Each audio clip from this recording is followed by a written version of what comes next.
Hi friends, നമുക്കിന്ന് green പീസും ക്യാരറ്റും കൂടെ വെച്ച് തേങ്ങയൊന്നും അരച്ച് ചേർക്കാതെ കൂടുതൽ രുചിയിലുള്ള ഗ്രീൻ പീസ് ക്യാരറ്റ് സ്റ്റ്യൂ റെഡിയാക്കാം. ഇതിനായി ഞാനിവിടെ 1/2 കപ്പ് ഗ്രീൻ പീസ് എടുത്ത് ഓവർനൈറ്റ് സോക്ക് ചെയ്ത് വെച്ചതാണ് എടുത്തിട്ടുള്ളത്. പിന്നെ ഒരു 2 ക്യാരറ്റ് എടുത്തിട്ട് സ്ക്വയർ ഷേപ്പിലൊന്ന് കട്ട് ചെയ്ത് വെച്ചിട്ടുണ്ട്. ആദ്യം നമുക്കിതൊന്ന് വേവിച്ചെടുക്കണം.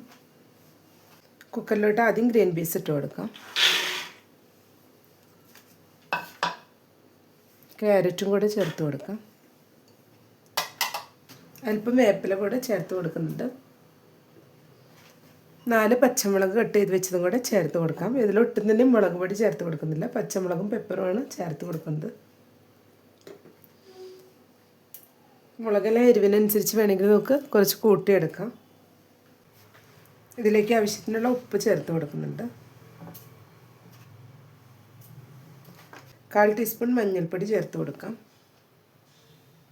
ഗ്രീൻ പീസ് വേവാൻ ആവശ്യമായിട്ടുള്ള വെള്ളവും കൂടെ ഒഴിച്ചു കൊടുക്കുന്നുണ്ട്. ഗ്രീൻ പീസും ക്യാരറ്റും എല്ലാം ഒന്ന് മുങ്ങി നിൽക്കുന്ന അത്രയും വെള്ളം ഒഴിച്ചു കൊടുത്താൽ മതിയാവും. ഇനി ഒരു 2 വിസിൽ ഹൈ ഫ്ലെയിമിലും 2 വിസിൽ ലോ ഫ്ലെയിമിലും വെച്ച് വരുത്തി നന്നായി ഇതൊന്ന് വേവിച്ചെടുക്കാം. ഇപ്പോൾ ഒരു പാൻ വെച്ച് 2 ടേബിൾ സ്പൂൺ വെളിച്ചെണ്ണ ഒഴിച്ചു കൊടുത്തിട്ടുണ്ട്.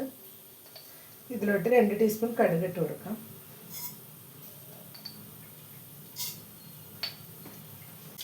കടുക്കെല്ലാം പൊട്ടി വന്നിട്ടുണ്ട്. ഇതിലോട്ടൊരു സവാള ചോപ്പ് ചെയ്ത് വെച്ചത് ചേർത്ത് കൊടുക്കുന്നുണ്ട്.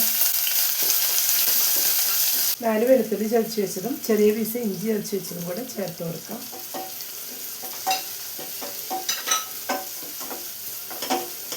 ഇനി ഇതെല്ലാം റോസ്മെല്ലൊന്ന് മാറി വരുന്നവരെ ഒന്ന് വഴറ്റിയെടുക്കാം. ഇനി ഇതിലേക്ക് ഒരു ചെറിയ തക്കാളി ചോപ്പ് ചെയ്ത് വെച്ചതും കൂടെ ചേർത്ത് കൊടുക്കാം. ചെറിയ തക്കാളി ആയതുകൊണ്ടാണ് ഒരെണ്ണം ചേർത്ത് കൊടുത്തത്, അല്ലെങ്കിൽ ഒരു 1/2 തക്കാളി ചേർത്ത് കൊടുത്താൽ മതിയാവും. ഇനി തക്കാളി നന്നായി ഒന്ന് വഴഞ്ഞു വരണം. വീഡിയോ കണ്ടുകൊണ്ടിരിക്കുമ്പോൾ ഇഷ്ടപ്പെടുകയാണെങ്കിൽ ലൈക്ക് ചെയ്യാനും ഷെയർ ചെയ്യാനും സബ്സ്ക്രൈബ് ചെയ്യാത്തവർ സബ്സ്ക്രൈബ് ചെയ്യാനും മറക്കരുത്. കൂടെ തന്നെ ബെല്ലൈക്കൺ ഒന്ന് പ്രസ് ചെയ്ത് അതിലുള്ള ഓൾ എന്ന ഓപ്ഷൻ കൂടെ ഒന്ന് എനേബിൾ ചെയ്ത് കൊടുക്കണം. അപ്പോഴാണ് ഞാനിടുന്ന വീഡിയോസിന് നോട്ടിഫിക്കേഷൻസ് ആയിട്ട് എല്ലാവർക്കും കറക്റ്റായിട്ട് ലഭിക്കുന്നത്. ഇപ്പോൾ തക്കാളിയെല്ലാം നന്നായി തന്നെ വഴറ്റിയെടുത്തിട്ടുണ്ട്. ഇതിലോട്ട് ഇനി വേവിച്ച് വെച്ച ഗ്രീൻ പീസും കൂടെ ചേർത്ത് കൊടുക്കാം. ഗ്രീൻ പീസെല്ലാം നന്നായി തന്നെ ഇതുപോലെ വെന്ത് വരണം. അപ്പോഴാണ് കറിക്ക് നല്ല തിക്നെസ്സും ടേസ്റ്റും ലഭിക്കുന്നത്. ഇപ്പോൾ എല്ലാം കൂടെ ഒന്ന് മിക്സ് ചെയ്ത് കൊടുത്തിട്ടുണ്ട്. സ്പൂൺ വെച്ചിട്ട് ജസ്റ്റ് ഒരു പോർഷനൊന്ന് ഉടച്ചു കൊടുക്കാം.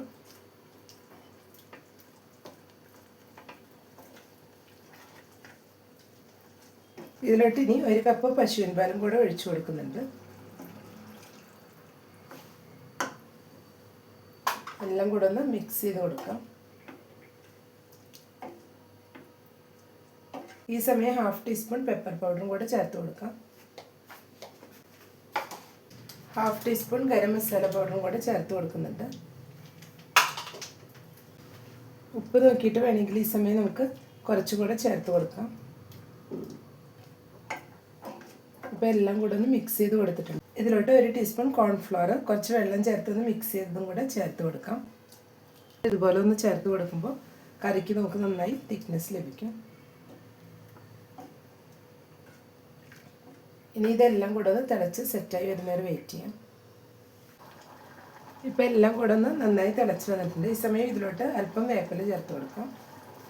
1 ടീസ്പൂൺ വെളിച്ചെണ്ണ കൂടെ ചേർത്ത് കൊടുക്കുന്നുണ്ട്. ഇനി നമുക്ക് ഫ്ലെയിം ഓഫ് ചെയ്ത ശേഷം എല്ലാം കൂടെ മിക്സ് ചെയ്ത് ഒന്ന് മൂടി വയ്ക്കാം. 2 മിനിറ്റ്സ് ഒന്ന് മൂടി വയ്ക്കുമ്പോഴേക്കും വെളിച്ചെണ്ണയുടെ ഫ്ലേവറും കൂടി കറിയിൽ നന്നായി പിടിച്ചു വന്നിട്ടുണ്ടാകും.